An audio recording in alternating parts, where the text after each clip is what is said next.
Hi, my name is David Footman. I'm the cinematic director for Splinter Cell Blacklist, and you're watching Connected Digital World.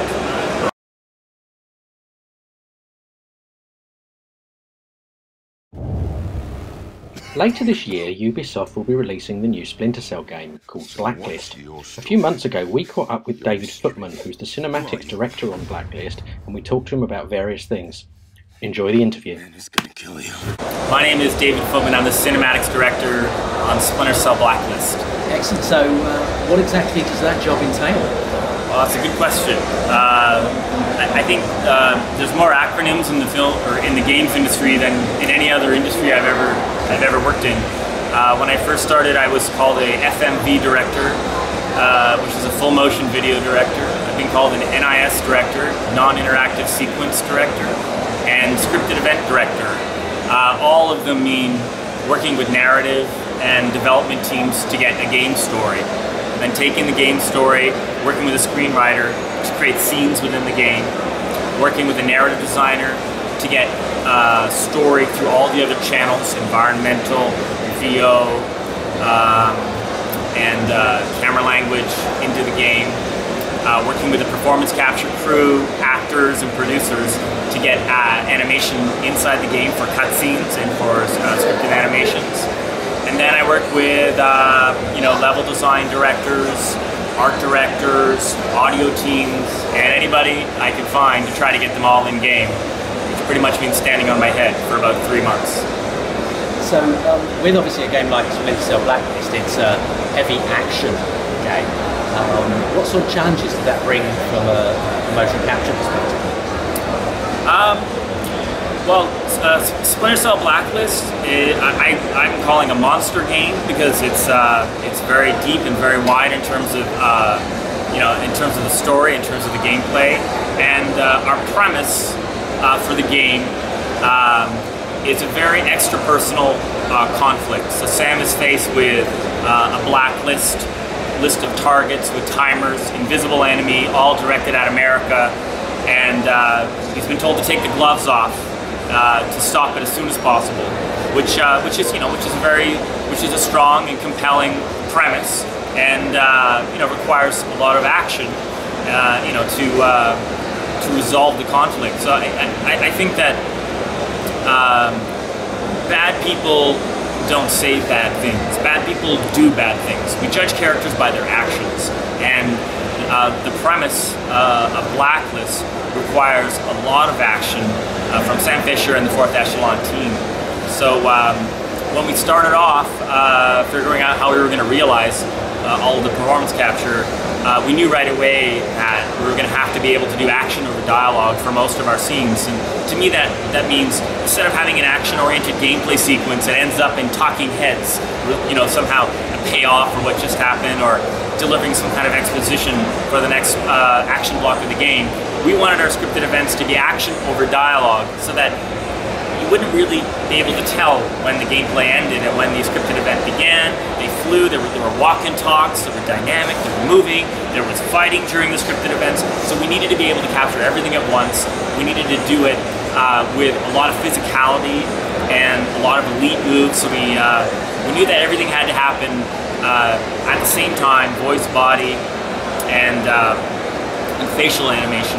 So we built a performance capture stage at our studio in Toronto, which has really up-to-date technology, and we've created some workflows that work really well for getting performance in the game.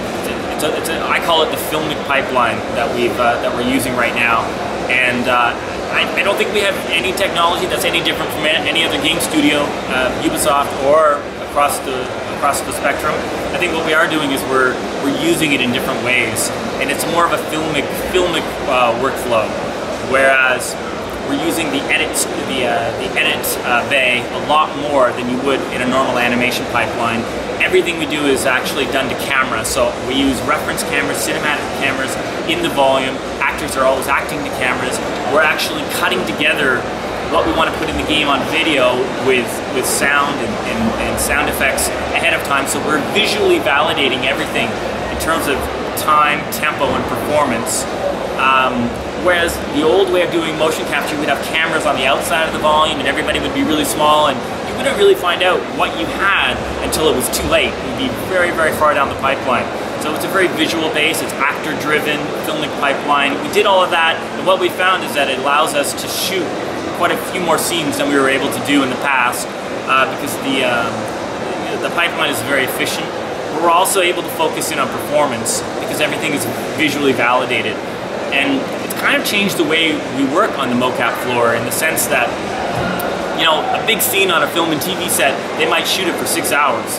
They'll come in at 9 o'clock and they'll cover the wides, they'll change the lights, do the mediums, change the lights, do the close-ups, break for lunch, come back, do the inserts. Like, it's something they work on all day, and it's what they call coverage. The bonus of a motion capture stage, performance capture stage, is that you can capture a scene if it fits, all in one take, which is amazing, but it's also tragic in some other ways, because you don't end up with the coverage that you would have had, and I call them happy accidents, you know, and so forth. And a lot of actors are trained that way. So they'll show up in the morning and they'll give you their master performance, which is sort of dead and, you know, maybe, I'm not going to say uninspired, but they're warming up, right? And then by the time you're getting into close-ups, these guys are warmed up, they're ready, they've got ideas, they're riffing, and you're getting much different performances. And what it's allowed me to do is when I go and I do a scene on the motion capture volume, because I'm using cameras to validate, I will shoot a master. But then when I've got that, I'll do the same thing again, and I'll bring cameras in closer, and I'll have actors act to camera, and I'll get the emotional beats, the performances that I want. I will get the close-ups, I'll get the eye line turns. You'll just go for all the little pieces. So instead of like walking back up to the edit room with 1 take, I'll walk up with 15 takes. And each one, the editor will play with to potentially tell a different story than we had on stage, which is a lot of the ways that editors work nowadays. And I think what this allows us to do is it allows us to really focus on the performance. We've got the pipeline, the workflows to be able to manage that many scenes. And when we actually go to order the data to get it into game, we're only ordering exactly what's on camera with time code. So we don't order a frame more or a frame less than was in the cut. So if I only used a walk and talk from, say, take 3, and it was, you know, 300 frames long, I'm not ordering anything else from that. So it means sort of making really tough, important decisions early in the pipeline and living with them. And it simplifies your life later, but you know, you eventually get a much sweeter, boiled down, more succinct set of performances. And it's really changing the way we get performance. It's allowing us to get better performances, more emotional performances, and quicker. So let's talk a little bit about the game itself. The Fifth Freedom trailer came out this week. Yeah. Obviously ends with Sam saying, I'm Fifth Freedom. Do you want to talk a little bit about what the Fifth Freedom is? Yeah. Assuming it doesn't give anything too much away. Yeah. So the Fifth Freedom is the freedom to do whatever it takes to protect the other 4 freedoms. And I think the origins are Franklin D. Roosevelt, I think it was 1941. And, you know, it's actually, the topic of the Fifth Freedom is quite current, in the sense you hear a lot of people saying freedom ain't free, and you know, what would you do to protect your freedoms? And I think that a lot of servicemen, a lot of special forces, a lot of people in the CIA are being asked to do things that would make a lot of us feel very uncomfortable to protect the freedom that we enjoy, you know, in the world today. So the Fifth Freedom is something that Sam Fisher has, and I think it's a burden to have this freedom, because it means that you can essentially kill on the spot without the jury, you're the judge, the jury, you're the executioner, and you're doing it for the greater good, in the sense that perhaps there's a looming attack where 2 or 3 million Americans are going to be at risk. It really is worth it to take out those 3 people, you know, that you think are masterminding the attack. Even if there are like 60% chance that one of them may or may not be the right person, these are the choices people have to make day in and day out. And I think what we're playing with is this concept of Fifth Freedom, the weight of that choice that the player has to make. We are designing the game to create that choice through all of our maps and all of our levels. You know, which makes it really interesting to see how players are going to play the levels and what choices they're going to make. And I think that's really fascinating to see how what choices they're going to make when they do come upon hostiles that they may have to either execute, or maybe they're going to let them live. in order to stop the Blacklist. I think the stakes could never be higher than we have them in our game, and tough times call for tough measures, and that's sort of what the Fifth Freedom is about. Is about taking, doing things that you thought you would never do to protect the greater good. And what are the associations? What are the implications of that?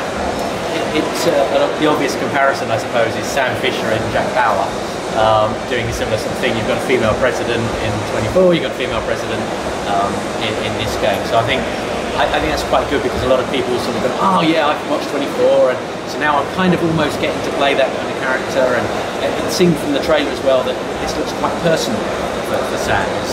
Is there something that happens that makes it personal for Sam, or is it just that he's got this huge burden? Yeah, there's something that happens. We haven't, of course, said anything yet, but that would be called the inciting incident of our game, which is, as I said, it's a very explosive event. It'll change Sam forever, and I think we have a very exciting opening of the game. I think overall, compared to Conviction, it's not quite as personal. The overall conflict and threat is very extra personal, with the Blacklist attackers, the faceless enemy after America. But there's an ensemble cast in Blacklist, which I think is a great dynamic for sort of interpersonal conflict. Specifically with Anna Grimm's daughter. Sam Fisher finished Conviction. He'd been deceived and betrayed by a lot of people. It's no wonder he went private afterwards. And I think you'll see a very interesting arc between Sam and Grimm throughout Blacklist. It's really powerful, really interesting. I think that I don't think we really knew what we were getting into when we decided to go ensemble with the team, but it's definitely given us a lot of opportunities for story, conflict, great dynamic, and terrific characters. So I'm really, really excited as we start rolling out more assets and showing the team. I think people are going to be really excited about how we've expanded the brand. Well, I was going to ask you about some of the new team members, but obviously you've not really talked a lot about them. We've seen a few glimpses in some of the trailers. How big is the new cast of characters then? Well, what I'll tell you is I'll just tell you the inner team, and there's more to that. But of course, Sam's working with Anna Grimm's daughter, chief operations officer for 4th Echelon. We've got Damian Briggs, who's a CIA operative working with the team. Charlie Cole, he's the tech wizard, tech hacker on the plane, and Sam. And together, they're working together for mobile operations on all the missions. So it's not just a story, it's also going to be an aspect of the gameplay. So pretty exciting. What's the fans' reaction being to the fact that Michael Ironside isn't going to be doing the voice in the game? Yeah. Now, there seems to be a mixed reaction. Some people say, fair enough, okay, and a lot of other people are going, oh, it's just not Splinter Cell. How do you guys feel about it? Yeah,